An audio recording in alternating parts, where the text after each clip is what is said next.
நிறைய பேர் கேட்டுட்டு இருந்த ஐக்யூவோட Z10 வாங்கியாச்சு, டெஸ்டும் பண்ணியாச்சு.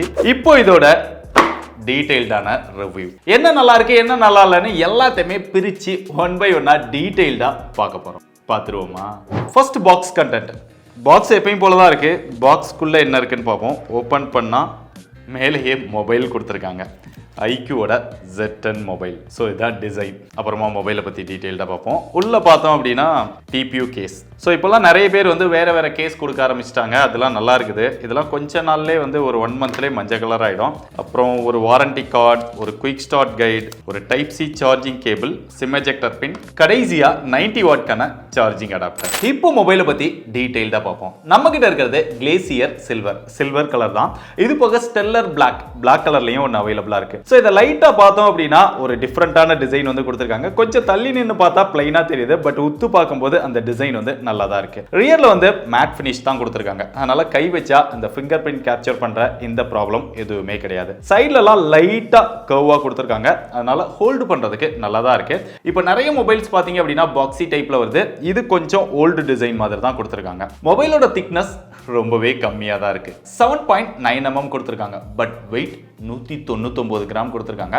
இன்னுமே இவங்க பெட்டர் வெயிட் மேனேஜ்மெண்ட் பண்ணியிருக்கலாம். பட் வெயிட் பார்த்தோம் அப்படின்னா ஓரளவு பேலன்ஸ் பண்ணி கொடுத்துருக்காங்க. சிங்கிள் ஹேண்ட்ல ஹோல்டு பண்றதுக்கு நல்லா தான் இருக்கு. பட் ரொம்ப நேரம் யூஸ் பண்ணும்போது அந்த வெயிட் அதிகமா இருக்கிறது நல்லாவே தெரியுது. ரியர்ல பிளாஸ்டிக் பேக் தான் கொடுத்துருக்காங்க. ஃப்ரேமே பிளாஸ்டிக்ல தான் கொடுத்துருக்காங்க. பட் டிஸ்பிளேக்கு என்ன ப்ரொடக்ஷன் அப்படிங்கறத பிராண்ட் அஃபிஷியலா சொல்லல. ஆனா இந்த மொபைலுக்கு மிலிட்டரி கிரேட் சர்டிபிகேஷன் 810H கொடுத்துருக்காங்க.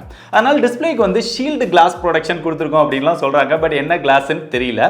இங்க மிலிட்டரி கிரேட் சர்டிபிகேஷன்லாம் இருக்கிறதுனால கொஞ்சம் பெட்டரா இருக்கும் அப்படின்னு நினைக்கலாம். அப்படிங்க டிஸ்பிளேக்குள்ள போனா 6.77 இன்ச்ல Full HD Plus AMOLED display கொடுத்துருக்காங்க. 120 Hz ரெஃப்ரெஷ் ரேட் இருக்கு. டிஸ்பிளே யூஸ் பண்றதுக்கு நல்லா ஸ்மூத்தா இருக்குது. டச் ரெஸ்பான்ஸ் இது எல்லாமே நல்லா தான் இருக்கு. இன்டோர்ல பாக்கும்போது நல்லா பிரைட்டா இருக்கு. ஈவன் அவுட்டோர்ல டைரக்ட் சன்லைட்ல பார்த்தா கூட நல்ல பிரைட்டஸ்ட் டிஸ்ப்ளேவா இருக்கு. இந்த செக்மெண்ட்லயே அதிக பிரைட்னஸா இதுல தான் 5000 nits கொடுத்திருக்காங்க. அது மட்டும் இல்லாம இந்த டிஸ்ப்ளேக்கு HDR சப்போர்ட் இருக்கு. யூடியூப்ல HDR சப்போர்ட் பண்ணுது. HDRல அந்த கண்டென்ட் எல்லாம் பார்க்கும்போது நல்ல ரிச்சா கலர்ஃபுல்லா நம்மளால பாத்துக்க முடியுது.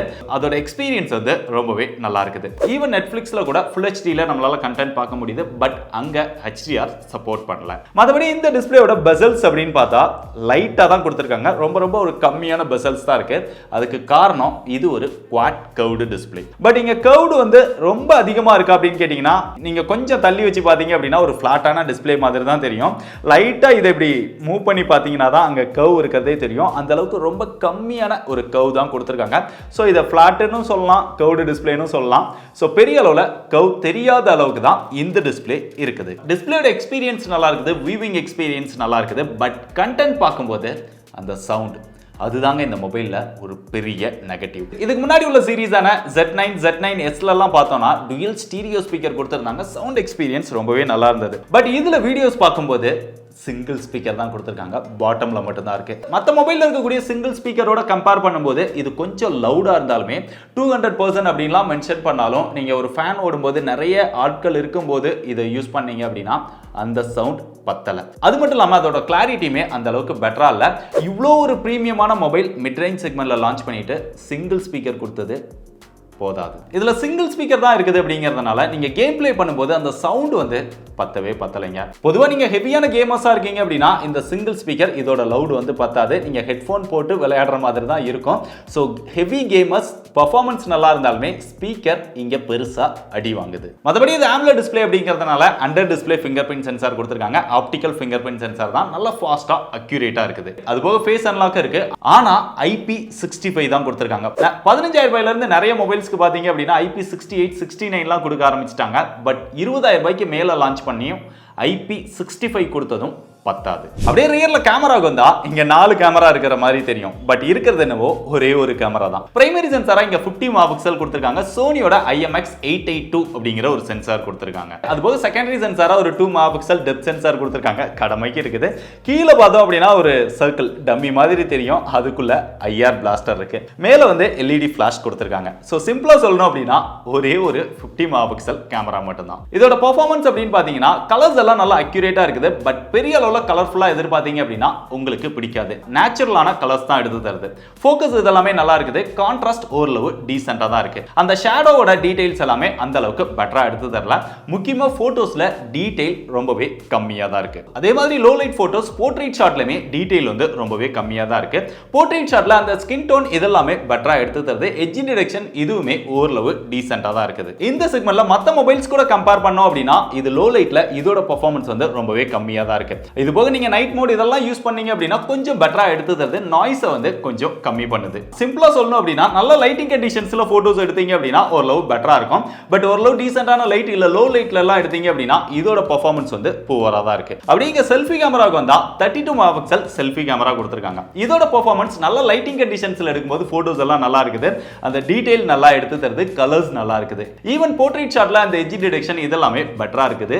ஸ்கின் டோன்மே பெட்டரா தான் எடுத்து தருது. அதுபோக இந்த கேமரால ஹைலைட்டான விஷயம் என்னன்னா ரியர் அண்ட் செல்ஃபி ரெண்டுலயுமே மேக்ஸிமமா 4K 30 fps நம்மளால வீடியோஸ் வந்து எடுத்துக்க முடியும். பொதுவா இந்த செக்மெண்ட்ல செல்ஃபில 4K சப்போர்ட் இருக்கிற மொபைல் ரொம்ப கம்மி தான். சோ இதுல கொடுத்திருக்கிறது நல்ல விஷயம் தான். வீடியோட குவாலிட்டியுமே ஓரளவு பெட்டரா தான் இருக்கு. ஆனா ரியர் கேமரால நீங்க OIS ஆன் பண்ணி எடுத்தீங்க அப்படின்னா 1080ல 30 fpsல தான் நம்மளால வீடியோஸ் வந்து எடுக்க முடியுது. 60 fps கான சப்போர்ட் இல்ல. சோ சிம்பிளா கேமராவை பத்தி சொல்லணும் அப்படின்னா செல்ஃபி கேமரா பெட்டரா இருக்குது. வீடியோமே செல்ஃபில பெட்டரா இருக்கு. சோ செல்ஃபி லவர்ஸ் இத சூஸ் பண்ணலாம். ரியர் கேமராஸ் அப்படினு பாத்தீங்கன்னா இந்த செக்மெண்ட்ல இதோட பெட்டரான ஆப்ஷன்ஸ் நிறைய இருக்குது. அப்படியே மொபைலோட பெர்ஃபார்மன்ஸ்க்கு வந்தா இங்க Snapdragonோட 7s Gen 3 ப்ராசஸர் வந்து கொடுத்திருக்காங்க. Snapdragon ப்ராசஸர் கொடுத்திருக்கோம் அப்படிங்கறது தான் பிராண்ட் வந்து பயங்கரமா ஹைலைட் பண்றாங்க. அது மட்டும் இல்லாம இங்க Snapdragon ப்ராசஸர் கொடுத்திருக்கிறதுனால அது பெருசா ஹீட்லாம் ப்ரொடியூஸ் பண்ணல அப்படினு சொல்லி அதுக்காக இங்க வேப்பர் சேம்பர் கூலிங் சிஸ்டம் கொடுக்கிறதையும் கட் பண்ணிட்டாங்க. ஆனா மொபைலோட பெர்ஃபார்மன்ஸ் அப்படினு பார்த்தா இங்க ஆண்ட்ராய்டு ஸ்கோர் பிராண்ட் கிளைம் பண்றது 8 லட்சத்துக்கு மேல வரும் அப்படினு சொன்னாங்க. பட் நமக்கு வந்தது 7,82,000 கிட்டத்தட்ட வந்துருச்சு அப்படினு சொல்லலாம். பட் பெர்ஃபார்மன்ஸ் அப்படினு பார்த்தாலுமே இங்க BGMI COD நல்ல ஸ்மூத்தா ப்ளே பண்ண முடியுது. ஹெவியா ப்ளே பண்ணாலுமே இங்க மொபைல்ல பெருசா ஹீட்டிங் இஷ்யூ இல்ல. அதே மாதிரி BGMI ப்ளே பண்ணும்போது பெட்டர் ரெஃப்ரெஷ் ரேட் அப்படினு ஒரு ஆப்ஷன் கொடுத்திருக்காங்க. அதை செட் பண்ணிட்டோம் அப்படின்னா ஆட்டோமேட்டிக்கா ஸ்மூத்ல எக்ஸ்ட்ரீம் செட் ஆயிடுது. அதனால இங்க அப் டு 120 fps வரைக்கும் நல்ல ஸ்மூத்தா கேம் ப்ளே கிடைக்குது. 120 fps சப்போர்ட் பண்றது நல்லா தான் இருக்குது. அதே மாதிரி COD ப்ளே பண்ணும்போது மேக்ஸிமமா 90 fps வரைக்கும் சப்போர்ட் பண்ணுது. ரெண்டு கேம்மே ரொம்ப ஹெவியா ப்ளே பண்ணி பார்த்தோம். எந்த ஒரு ஃப்ரேம் டிராப்போ லாகோ இல்லாம நல்லா ஸ்மூத்தா நம்மளால கேம் ப்ளே பண்ண முடியுது. சோ பெர்ஃபார்மன்ஸும் இந்த செக்மெண்ட்க்கு நல்லா தான் இருக்கு. ஹெவியா ப்ளே பண்ணும்போதும் இந்த மொபைல்ல வேப்பர் சேம்பர் கூலிங் சிஸ்டம் இல்ல அப்படினாலுமே ஹீட்டிங் இஷ்யூமே பெருசா இல்ல. ஆனா மொபைல வந்து நம்ம அவுட்டோர்ல சன்லைட்ல கேமரா யூஸ் பண்ணும்போது அந்த வார்ம் வந்து நல்லாவே தெரிஞ்சது. ஹீட் வந்து கொஞ்சம் அதிகமாகுது. பட் இன்டோர்ல நம்ம கேம் ப்ளே பண்ணாலும் சரி இல்ல கேமரா யூஸ் பண்ணும்போதும் மொபைல்ல பெருசா ஹீட் ப்ரொடியூஸ் ஆகல. மற்றபடி த்ரோட்டில் டெஸ்ட் இதெல்லாமே போட்டு பார்த்தோம். பெருசா இந்த மொபைல்ல த்ரோட்டில் இஷ்யூமே இல்ல. 15 மினிட்ஸ் 30 மினிட்ஸ் 1 hour இந்த மாதிரி 3 டெஸ்ட்டுமே மல்டிபிள் டைம்ஸ் போட்டு பார்த்தோம். இதுல பெருசா த்ரோட்டில் இஷ்யூமே இல்ல. ஆனா இந்த மொபைல்ல இருக்கக்கூடிய ஒரு பெரிய நெகட்டிவ் என்னன்னா பெர்ஃபார்மன்ஸ் இதெல்லாமே நல்லா இருந்தாலுமே இதுல கொடுத்திருக்கிறது என்னமோ LPDDR4X டைப் RAM தான் கொடுத்திருக்காங்க. UFS 2.2 கான சப்போர்ட் தான் கொடுத்திருக்காங்க. பட் இதோட கம்மியா இருக்கக்கூடிய iQOட Z10 Xல பாத்தீங்க அப்படின்னா UFS 3.1 கொடுத்திருப்பாங்க. 15,000 ரூபாய்க்கு வாங்குனவங்களா UFS 3.1, 20,000 ரூபாய்க்கு மேல வாங்குனீங்கன்னா UFS 2.2 தான். இதுதான் பிரீமியம் மொபைல். மொபைலோட சாஃப்ட்வேர் அப்படின்னு பார்க்கும்போது விவோ வந்து இன்னுமே அவங்களோட சாஃப்ட்வேர் எக்ஸ்பீரியன்ஸை இம்ப்ரூவ் பண்ணணும். இங்க out of the box Funtouch OS 15 கொடுத்திருக்காங்க. ஆண்ட்ராய்டோட 15 கொடுத்திருக்காங்க. ப்ளூடூத் அப்படின்னு பார்த்தா எக்கச்சக்கமான ப்ளூடூத் வருது. ப்ரீ இன்ஸ்டால்ட் ஆப்பாவே ஒரு 60 ஆப்க்கு மேல இருக்குது. Amazon, Facebook, LinkedIn, Snapchat, Netflix, PhonePe இந்த மாதிரி சொல்லிக்கிட்டே போகலாம். 100க்கு மேல கொடுத்தவங்க எல்லாம் இருக்காங்க. ஸோ அதை கம்பேர் பண்ணும்போது கம்மி தான். இருந்தாலும் ஒரு பிரீமியமான மொபைல்ஸ்ல இவ்வளோ ப்ரீ இன்ஸ்டால்ட் ஆப் தேவையா? மற்றபடி யூஸ் பண்றதுக்கு நல்லா தாங்க இருக்கு. அனிமேஷன்ஸ் இதெல்லாமே பெட்டரா இருக்குது. பெருசா பக்கோ இஷ்யூவோ எதுவுமே ஆகல. சாஃப்ட்வேர் ஃப்ரீஸ் ஆகிற இந்த மாதிரி இஷ்யூலாம் இல்ல. இருந்தாலுமே ஃபன்டச் OS இன்னுமே இம்ப்ரூவ் பண்ணணும். இவங்களோட OS எக்ஸ்பீரியன்ஸ் மட்டும் இம்ப்ரூவ் பண்ணாங்க அப்படின்னா டெஃபினட்டா iQ ஒரு பெஸ்ட் மொபைலா வருவாங்க. பட் இம்ப்ரூவ் பண்ணவே மாட்டேங்கிறாங்க. அது மட்டும் இல்லாம இங்க நிறைய AI ஃபீச்சர்ஸ் எக்கச்சக்கமா கொடுத்து வச்சிருக்காங்க. அந்த AI eraser, AI cut out, super document, circle to சர்ச்னு இந்த மாதிரி நிறைய AI ஃபீச்சர்ஸ் இருக்கு. AI ஃபீச்சர்ஸை பத்தி உங்களுக்கு டீடைல்டா வேணும்னா கமெண்ட் பண்ணுங்க. நிறைய கமெண்ட் பண்ணா அதுக்கு ஒரு தனி வீடியோ போட முயற்சி பண்றேன். பட் சாஃப்ட்வேர் அப்டேட் அப்படின்னு பார்த்தா 2 OS அப்டேட் தான் இங்க கன்ஃபார்ம் பண்ணிருக்காங்க. 3 வருஷத்துக்கான செக்யூரிட்டி பேட்ச் கொடுப்போம் அப்படின்னு சொல்லியிருக்காங்க.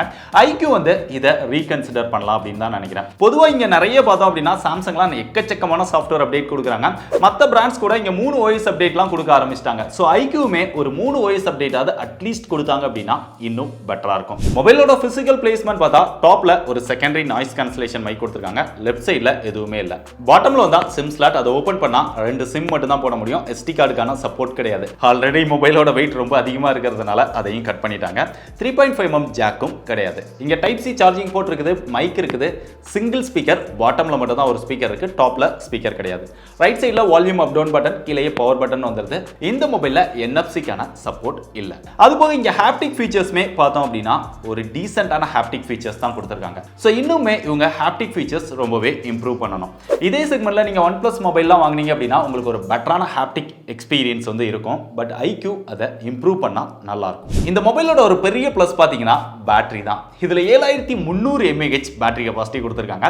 ஸோ இந்த செக்மெண்ட்ல யாருமே கொடுக்க முடியாத அளவுக்கு கொடுத்துருக்காங்க அப்படின்னு சொல்லலாம். ஸோ அதனால தான் மொபைலோட வெயிட்டுமே அதிகமாச்சு. அது மட்டும் இல்லாமல் இதுல லேட்டஸ்டான சிலிகான் கார்பன் பேட்டரி தான் கொடுத்துருக்காங்க. அதனால தான் பேட்டரி கெபாசிட்டி அதிகமாக கொடுக்க முடியுது. இப்போ பரவாயில்ல, நிறைய மொபைல்ஸ்ல பார்த்தோம் அப்படின்னா சிலிகான் கார்பன் பேட்டரி கொடுக்க ஆரம்பிச்சிட்டாங்க. இதோட பேட்டரி பெர்ஃபார்மன்ஸ் அப்படின்னு பார்த்தா நம்ம டெஸ்ட் பண்ண வரைக்கும் பேட்டரியோட பெர்ஃபார்மன்ஸ் ரொம்பவே பெஸ்ட்டாக தான் இருக்கு. கிட்டத்தட்ட ஒரு ½ an hour நம்ம வீடியோ பார்க்குறோம் அப்படின்னா ஒரே 1% மட்டும் தான் குறையுது.